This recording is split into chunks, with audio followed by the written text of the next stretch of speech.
Fala, Lênis. Ó, uma outra pergunta que fizeram aqui é o seguinte: a Jane perguntou, ela é professora, né? E ela fala assim: como é que um professor deve agir em sala quando uma criança não aceita ouvir o não e não aceita ser contrariada? Uhum. Essa é uma pergunta muito comum de vir dos professores, né? O que acontece? Primeiro, que essa coisa de não aceitar receber um não, geralmente a gente está falando de controle. Então, assim, eu estou dizendo para essa criança que ela não pode fazer alguma coisa e ela quer fazer mesmo assim. E aí, dentro de um contexto escolar, principalmente, né? Essa professora ainda está dando conta de vários outros alunos e tal, e esse especificamente não está topando. A mentalidade padrão é ameaçar essa criança ou castigar essa criança porque ela não conseguiu fazer parte do que todo... bati no microfone. Do que todo o grupo estava fazendo. Mas a mentalidade, quando a gente vai estudar uma educação mais democrática, a mentalidade é de olhar para essa criança durante 5 minutos que seja, abaixar na altura dela, olhar para ela e falar assim: olha só, a sala inteira está precisando disso aqui. Então, a visão é uma visão de cooperação. Não é uma visão de controle. Então, é assim, deixa eu te explicar por que a sala precisa que seja assim. A criança, quando a gente impõe, a criança entende que a gente não está deixando porque a gente manda nela, que a gente está competindo poder com ela. Quando você explica para a criança e você dá a ela esse poder da cooperação, que é assim, você faz parte desse grupo, você tem um papel aqui, e o seu papel é um papel importante. Então, essa criança, ela passa a cooperar porque ela compreendeu, e não porque o professor impôs, ou conseguiu persuadir ela, ou ameaçou. Então, essa não é uma mentalidade que vai funcionar em uma situação específica. Então, faz o seguinte: a próxima vez que isso acontecer, fala isso e vê se funciona.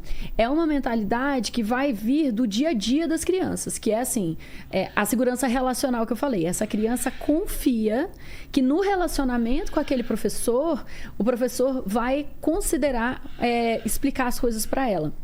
Então, a criança, ela tem a opção, a decisão de cooperar. E por que isso é tão importante? Porque o nosso corpo, ele busca, principalmente na primeira e segunda infância, o nosso corpo busca autonomia. A autonomia é como um dos principais objetivos do nosso corpo. É você se tornar individuação, né? Você se tornar um ser autônomo. Então, sempre que a relação com o adulto ameaça essa autonomia, gera resistência. Então, a criança vai resistir muito mais quando ela sente que a autonomia dela está sendo ameaçada. Na verdade, o cérebro delas percebe isso.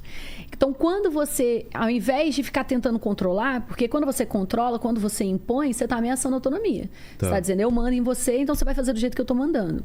Quando você busca, você vem buscar a cooperação da criança, explicar o papel dela naquele lugar, você está dando autonomia para ela. Você está dizendo assim: olha o lugar que você ocupa aqui. Você é importante aqui e você pode cooperar. E a sua cooperação vai fazer bem para o grupo todo. Então, essa criança passa a ter uma noção de coletivo muito maior, que é o que a Maria Montessori, que é uma das pessoas que eu defendo, assim, muita linha de trabalho dela. A Maria Montessori colocava isso, assim, como que a criança, ela precisa de ter a mentalidade da colaboração. E a nossa educação, principalmente escolar, né, é a mentalidade da competição. Quem que tirou a melhor nota, né, quem é o melhor aluno da sala, quem que vai ganhar o prêmio por não sei o que lá. Você fez diferente, então você não vai receber e fulaninho vai receber. Por que você não é mais igual a fulaninho? Então, essa educação acaba gerando uma rivalidade entre os pares, entre os colegas da sala.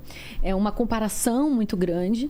Então, essa criança não coopera porque ela ressente. Ela ressente aquele professor, ela ressente aqueles colegas, ela sente, né, a autonomia sendo ameaçada por todos esses lados, entre os colegas, com o professor, com os pais em casa. Então, a criança acaba não tendo muito espaço. A única forma dela exigir a autonomia dela é falando não quando alguém diz não para ela. É exigindo quando ela pede alguma coisa. É a única expressão de autonomia possível para ela ali.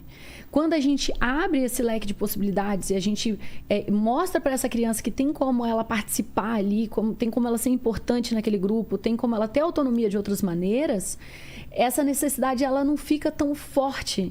Então, não domina tanto a reação da criança. quando a criança reage ao não, geralmente já é um acúmulo de outros nãos que ela recebeu, de outras faltas de autonomia que ela teve, que vai explodindo assim, sabe? Porque as crianças, elas não têm muita vez na nossa cultura, né? Não tem muito espaço, infelizmente.